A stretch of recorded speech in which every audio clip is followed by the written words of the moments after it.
नैबे माइनावसियाव जानाय ब्रह्म धोरोमनि फालिथाय खुंदों फाथि मायथाइ फोरबो फालिथाय सनितपुर बोखावजायै हालामनि बे बिसम्बि माइनावसिनि आगाननो नाथाय बेखौ माइनावसि आगान होननानै बुंनाय जादों।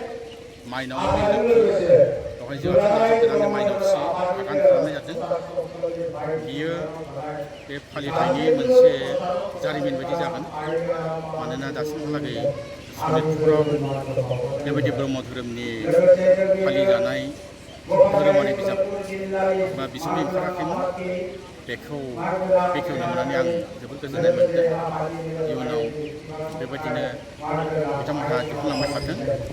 मानोना कालिचरन गुरुदेब बा जोंनि गेजेराव जि ब्रह्म धोरोम फोसावलांबाय, बे फोसावनायनि गेजेरजों जे बर' हारिनि गेजेराव बेले बेजे एबा जेंना जेंसिखौ फोजोबस्रांनानै माबोरैहाय गोग्गो समाज, गोग्गो धोरोम, सोलोंथाइ, रांखान्थि, राजखान्थि बिथिङाव जौगानो हागोन, बेखौ थुलुंगा होलांदों।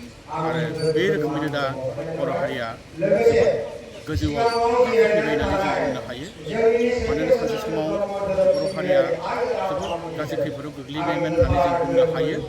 मानोना बेवहाय मिसनारिफोरनि खैसार, फारसेथिंजाय गुबुनारिफोरनि गोहोम, बेफोरबायदि नारसिननायाव बर' हारिया खैफोदावनो गोग्लैबायमोन।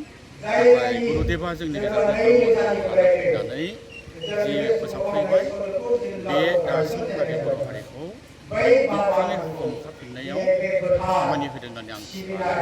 आरो इयुनाव जोंहा सनितपुर जिल्लानि जि ब्रह्म धोरोम आफाद, बिथांमोनहा दुलाराय आसाम नाङै बा माने भारत नाङै जि ब्रह्म धोरोम आफाद दं, बेखौ जों खौसे खामानि मावलांनानै हारिनि जौगानायनि थाखाय